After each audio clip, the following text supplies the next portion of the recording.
In accordance with collision regulations, we are violating rule number 7 and endangering our safe navigation by blocking our course line. We are advised to keep clear immediately and avoid risk of collision. Again, we are advised to keep clear immediately and avoid risk of collision. Your actions are being recorded. Avoid offensive and intentional dangerous maneuvers. Over. Tuluyang naitaboy ng BRP Benguet ang warship ng mga Chino at matagumpay na naisagawa ang kanilang misyon. Sa insidenteng iyon, patungo ang BRP Benguet sa Rizal Reef Station upang magsagawa ng rotation at resupply mission. Ayon sa Armed Forces of the Philippines, nilabag na naman ng China ang international law dahil sa presensya ng mga barko nito sa karagatang sakop ng ating teritoryo. Masakit nito mga utol, hindi nila iniisip na sila'y lumalabag. Ang pinalalabas nila sa mundo, tayo yung lumalabag, tayo yung illegal. So yun yung mismong pahayag ng kanilang spokesperson ng Foreign Ministry nila na si Mauning, no? Si Pusa kung tawagin ko. Mauning. Well anyway, yun yung sabi nila sa kanilang statement na tayo yung illegal na umo-occupy doon sa mga islang teritoryo nila ng China.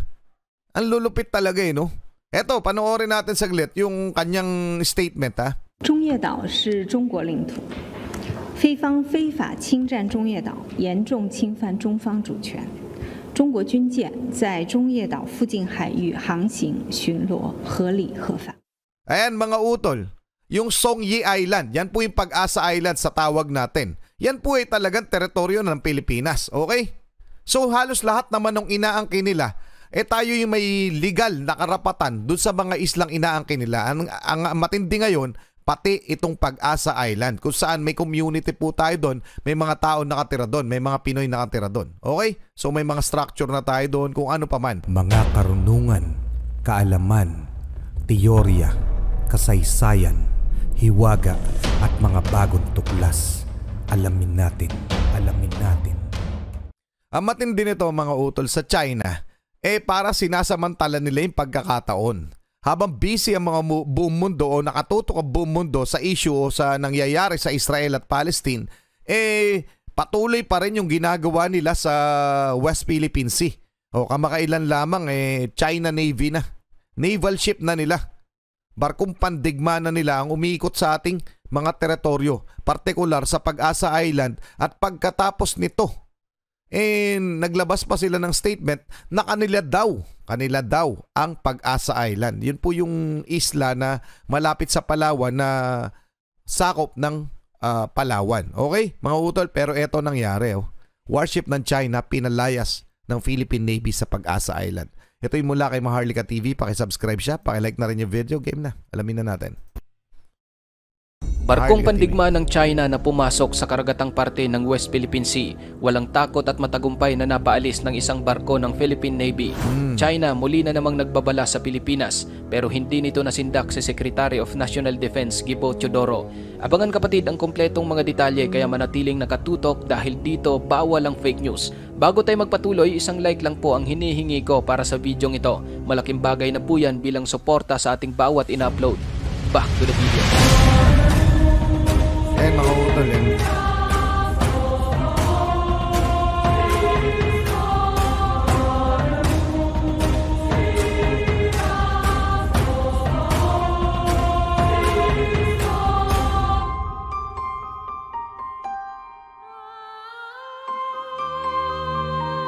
Nito lang October 13, 2023, matagumpay na naitaboy ng barko ng Philippine Navy ang isang Chinese Navy vessel na pumasok sa loob ng Pag-asa Island. Sa video na ibinahagi ng AFP, makikita na tinangkang harangin ng isang barko ng People's Liberation Army Navy ang BRP Benguet sa karagatang sakop ng Pag-asa Island. Hindi naman nagpatinag ang Philippine Navy at makailang beses nitong ni-radio challenge ang barko ng China.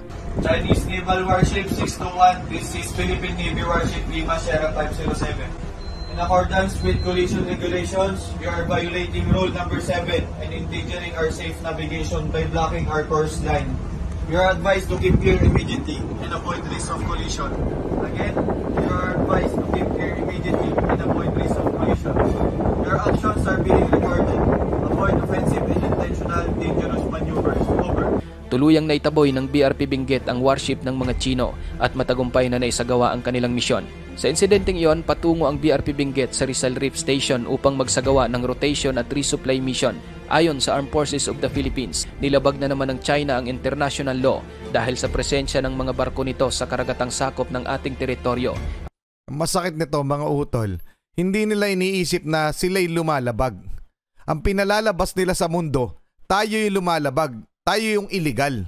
So yun yung mismong pahayag ng kanilang spokesperson ng foreign ministry nila na si Mauning, no? Si Pusa kung tawagin ko. Mauning. Well anyway, yun yung sabi nila sa kanilang statement na tayo yung illegal na umo-occupy doon sa mga islang teritoryo nila ng China. Ang lulupit talaga no? Eto, panoorin natin saglit yung kanyang statement 中业岛是中国领土，非方非法侵占中业岛，严重侵犯中方主权。中国军舰在中业岛附近海域航行巡逻合理合法。 Ayan mga utol, yung Songye Island, yan po yung Pag-asa Island sa tawag natin. Yan po ay talagang teritoryo ng Pilipinas, okay?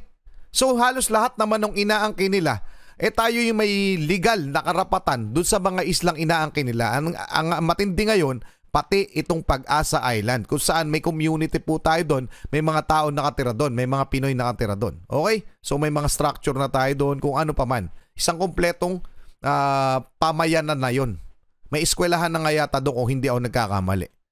At yun yung nakaraang pinag-usapan sa Senado na dadagdagan daw nila yung pwersa na ando natin. Isipin nyo, pinalalabas pa tayong squatter sa ating teritoryo. Yun yung statement nila, narinig nyo. Gaano kakawawalang yaya mga yan. Tapos ngayon, kung mapapansin ninyo, Navy ship na yung umiikot mga utol. Hindi na basta Coast Guard. Navy ship na, yung mga gray ship nila. Mga warship na.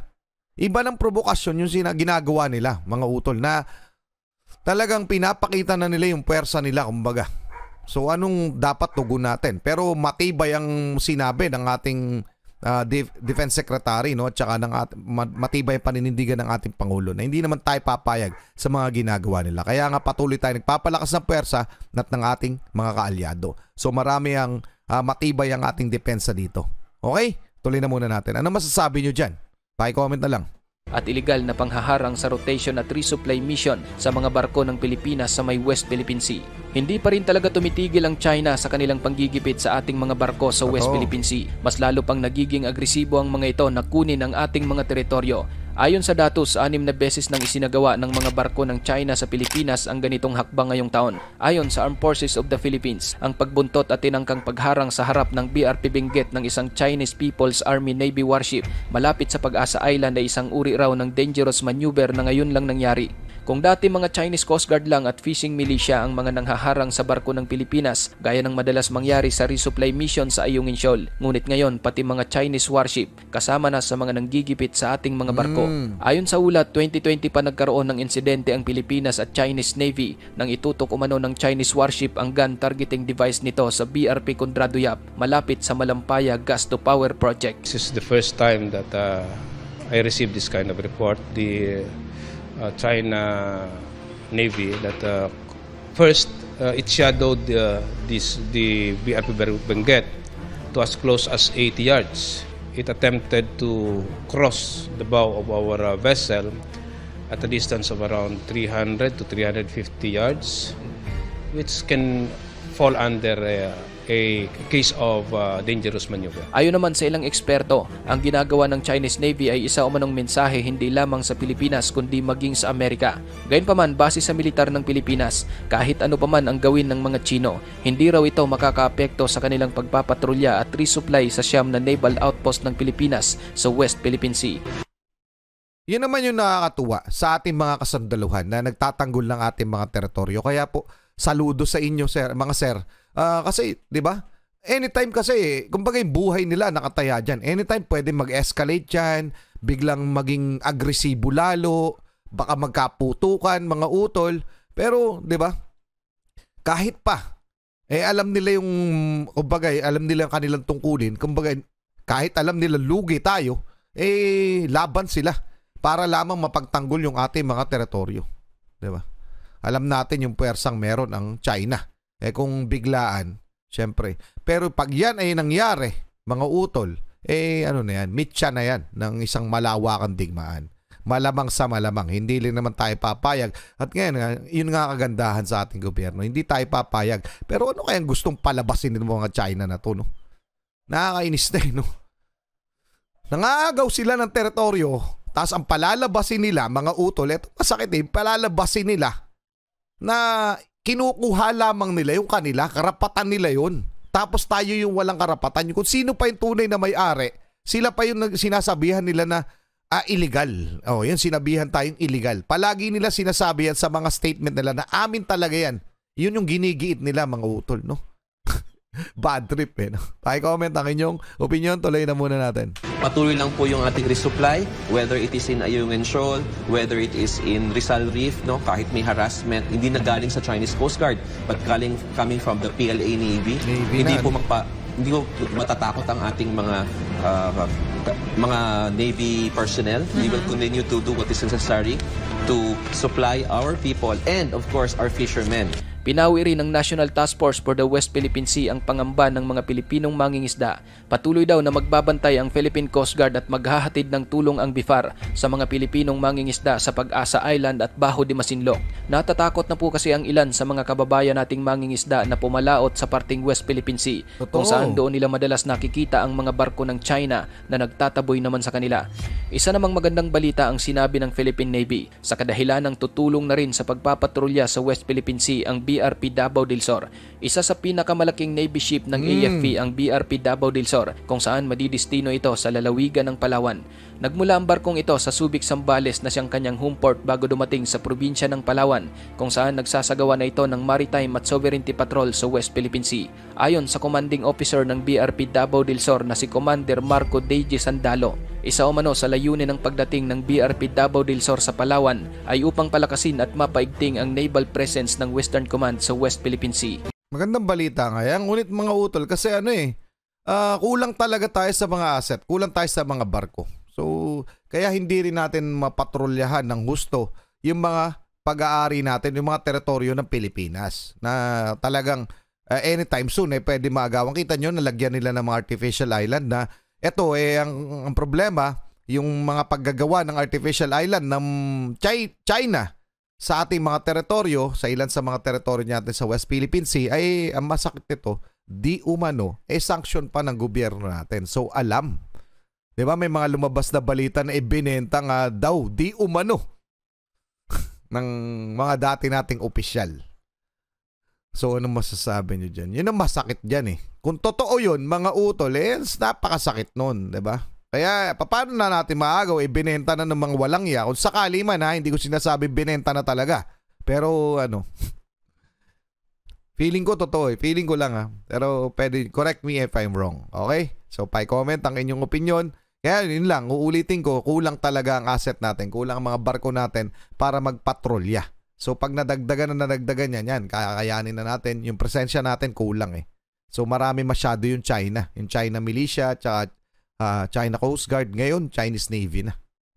Okay? Tuloy na muna natin.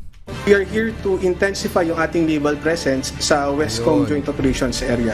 Particularly to maintain yung naval presence natin sa West Philippine Sea. Maliban sa gagawing pagpapatrolya sa West Philippine Sea ng BRP Davao del Sur, mayroon din itong kakayahang magsagawa ng sea-left at amphibious capability bilang suporta na rin sa military at non-military operations ng Naval Operating Forces. May kakayahan din itong maglayag ng aabot sa 30 days nang hindi dumadaong sa isang pantalan. Kakayanan ng ating barko, kaya niyang maglayag o yung endurance up to 30 days. Sa kabila nito, patuloy pa ring iginigiit ng China na kanila ang Ayungin Shoal na tinatawag nilang Rin Ai Jiao. Ayon sa pahayag ng China, noon pa man daw at simulat sa pool ay bahagi na ng kanilang bansa ang Ayungin Shoal. Muli rin itong sinabi na hindi nila kinikilala ang anumang South China Arbitration Award na nagsasabing ang Pilipinas ang may karapatan sa naturang bahura.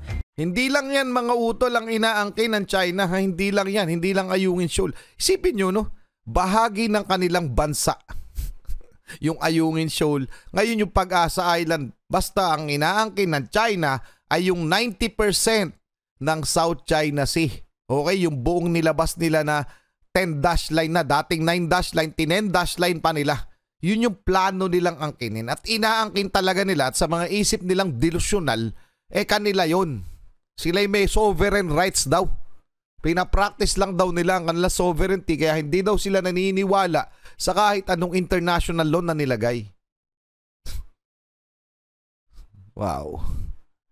Ano no? Parang hopeless case na ako dito sa mga Chekwa na to no. Iniisip ko na lang kung minsan iniisip ko, paano kaya kung ako yung presidente ng Pilipinas? Kung ako presidente ng Pilipinas, napakahirap nitong dilemma na to. Ang sakit nito sa ulo. Sobrang sakit sa ulo nito. Paano ko to palalayasing mga to nang hindi dumadanak ang dugo? 'Di ba?